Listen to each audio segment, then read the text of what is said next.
धर्म की होए हानि, कछु थोड़ी रह गई शेष हमारी है राजधानी।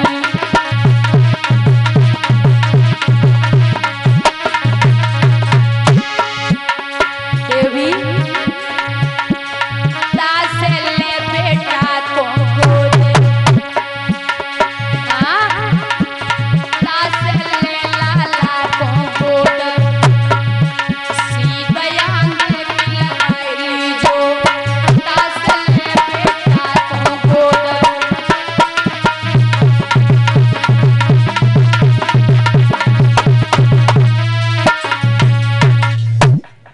महाराज जवाब दियो, अरे देवी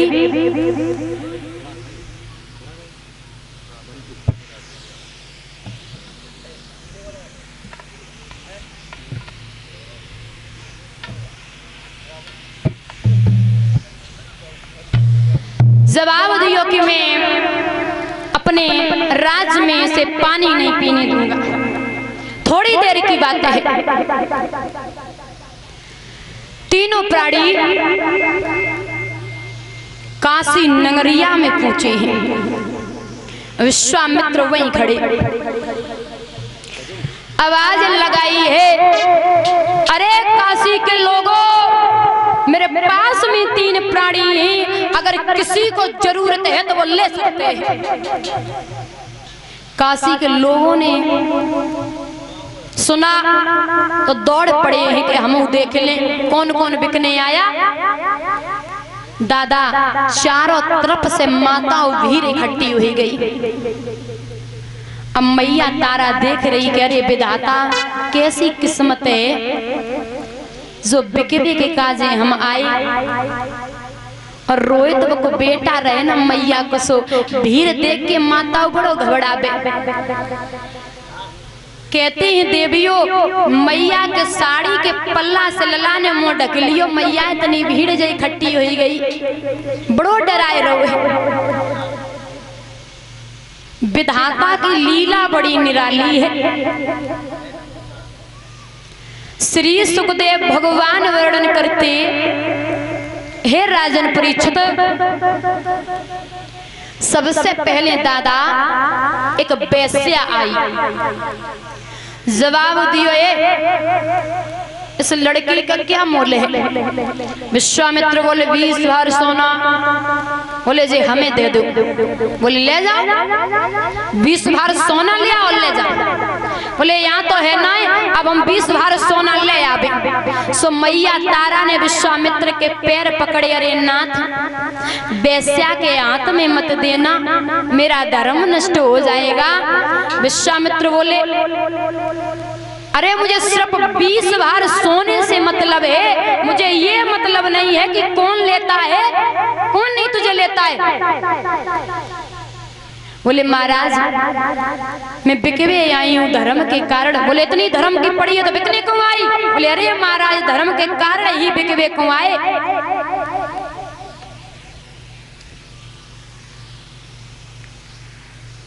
जवाब दिया है कि धर्म के कारण बिकवे आए।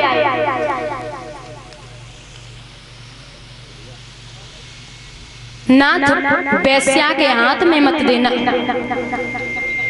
विश्वामित्र ने जवाब दिया, कोई भी हो मुझे 20 भार सोने से मतलब है, कौन लेता है मुझे नहीं पता। मैया रोने लगी, अलग हो गई। वेश्या दादा 20 भार माता सोना लेकर के आई है, तो याद रखना भगवान के माया रूपी बंदर वेश्या के ऊपर टूट पड़े हैं। वेश्या वहां से भाग गई। याद रखना दादा, धर्म रक्षित रक्षता, अगर धर्म की रक्षा करोगे ना तो धर्म तुम्हारी रक्षा जरूर करेगा। वेश्या तो वहां से भाग गई, लेकिन तब तक एक ब्राह्मण आए। जवाब दियो, इस बेटी का और पुत्र का क्या मूल्य है? बोले 20-20 भार सोना।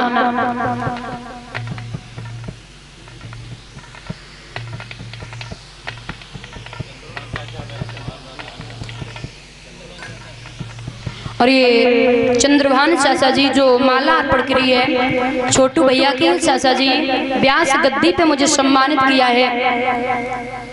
और ये 100 रुपए उदीश यादव नंगला मठिया से,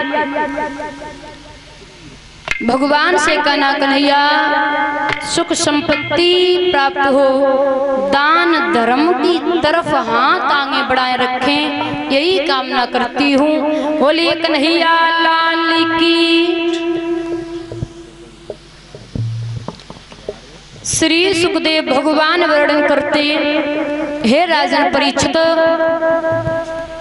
आज दादा ब्राह्मण आए हैं और जवाब दियो है कि इस बेटी का और इस बच्चे का क्या मूल्य है। बोले 20-20 भार सोना।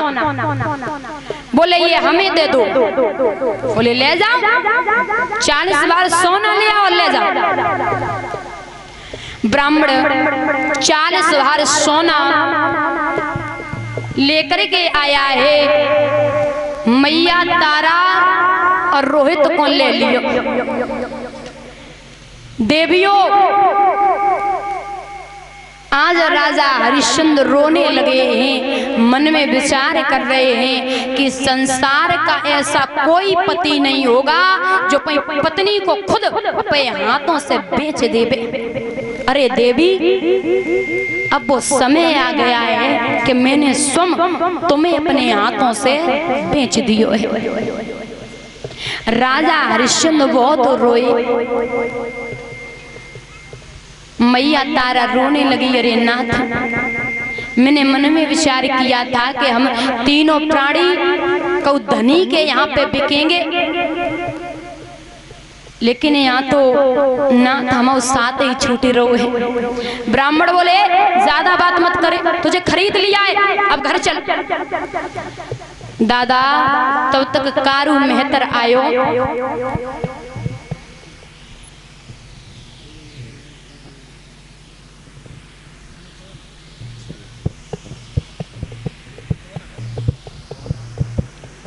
और ये पवन यादव पीके नंगला मठिया से जो ये फूल का हार और 101 रुपए से सम्मानित कर रहे हैं।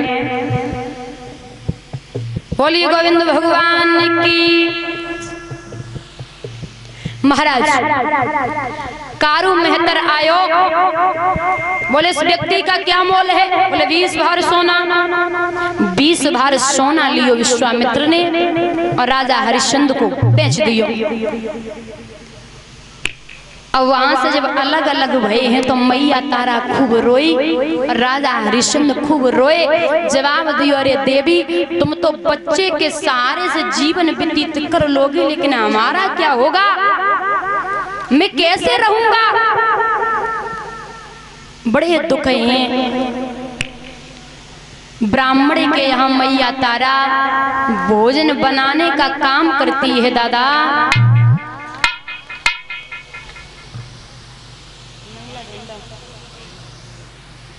और ये बीनेश यादव नंगला झंडा से आए हुए 201, नंगला झड़ा से आए हुए 201 रुपए से सम्मानित कर रहे हैं। व्यास गद्दी पे भगवान से कहना कन्हैया सुख संपत्ति प्राप्त हो।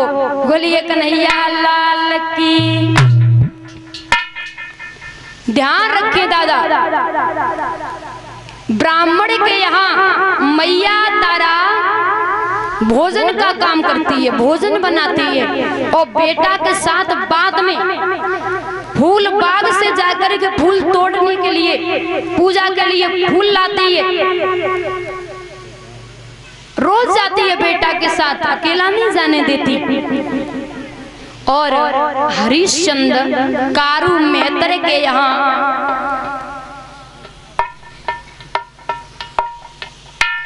पानी भरने का काम करते हैं।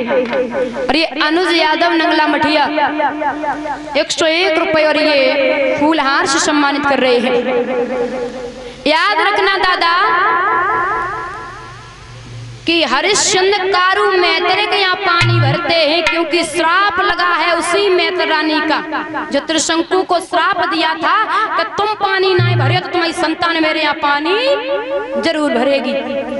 तो वही राजा हरिश्चंद्र पानी भर रहे हैं। लेकिन दादा हरिश्चंद्र वहां भोजन नहीं करते, हरिश्चंद्र वहां भोजन नहीं पाते। जो माताओं बाहर से भोजन आता है, जो बाहर से भोजन आता है, उस भोजन को भी विश्वामित्र कहीं बिल्ली के रूप में, कहीं कुत्ते के रूप में सारा भोजन खा जाते। हरिश्चंद्र के मुख से भोजन नहीं लगता। हरिश्चंद्र शरीर से माताओं बड़े दुबले पतले हो गए, बड़े कमजोर हो गए, अब उनसे चला भी नहीं जाता। एक बार पानी भरवे को गए तो एक घड़ा पानी उनाए उठे रहो, सामने नजर पड़ी है मैया तारा। बोले अरे ये तो हमारी रानी तारा है।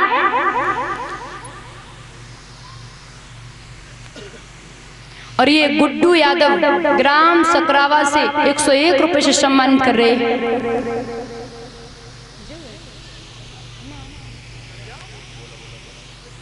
ये श्री दलबीर सिंह यादव नंगला झड़ा से 101 रुपए से सम्मानित कर रहे हैं। सुख संपत्ति प्राप्त हो।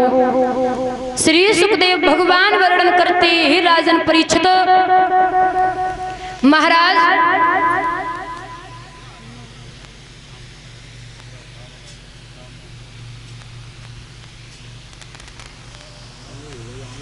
ध्यान रखे, नजर पड़ी है तारा, आवाज लगाई अरे ओ तारा एक घड़ा पानी उठा दे। तारा पास तो गई है, बोले महाराज मैं एक घड़ा पानी नहीं उठवा सकती, क्योंकि आपके हाथ में मेहतर का घड़ा है और मेरे हाथ में मिस्र का घड़ा है। अरे नाथ मैं घड़ा नहीं उठवा सकती। हरिश्चंद्र विचार करने लगे, मन में सोचने लगे। एक दिन ऐसा था जो हम कहते थे ना, ये वही आज्ञा मानती थी, लेकिन क्या समय आ गया है। बोले हाँ एक उपाय बता सकती हूँ, गहरे जल में घुस जाइए तो ये घड़ा है ना वो आसानी से उठ जाएगा। राजा हरिश्चंद्र ने ऐसा ही किया है माताओं, गहरे जल में घुसे हैं और घड़ा को दादा उठाए के चले कारू मेहतर के सामने पहुंचे हैं। कारू मेहतर ने जवाब दिया है, अरे ओ हरिया रोटियां 10-10 15-15 खा लेता, ये घड़ा पानी नहीं आता, क्योंकि देवियों घड़ा हाथ से छूटे गए तो घड़ा के दादा 2 टुकड़े हो गए। कारू मेहतर ने जवाब दिया, अब ये पानी भरना तेरी बस की बात ना है, क्योंकि एक बार हरिश्चंद्र भोजन पाने के लिए बैठे, थाली में भोजन रख लियो, कौर को तोड़ पायो है, तब तक विश्वामित्र भिखारी के रूप में आइए और सम्मुख रोने लगे। बोले मैं 4-5 दिन से भूखा हूँ, मुझे भोजन नहीं मिला। तो हरिश्चंद्र मन में विचार कर रहे, शायद हमारी किस्मत में भोजन है ही ना है। जो कौर तोड़ो तो मुख की तरफ ले जा रहे थे, वो कौर भी थाली में रख दियो है दादा, और थाली को बढ़ा दिया है। बोले आप भोजन पाए ले, वो शायद मेरी किस्मत में भोजन नहीं है, अगर किस्मत में होता तो मैं पा लेता। कारू मेहतर ने जवाब दियो, हरिया आज से तू शमशान पे जा कर ले और ले सको दफना, लाश को दफना। आज से तेरा यही काम है। एक हाथ में बांस पकड़ा दिया, बोले जा मरघट पे। दादा हरिश्चंद्र मरघट पे घूम रहे हैं, कर लेते हैं और ले सको दफनाते, यही काम करने लगे। उधर मैया तारा भोजन बनाने में लेट हो गई। देवियों रोहित से बोली, बेटा आप जाइए बगीचे से फूल ले आओ,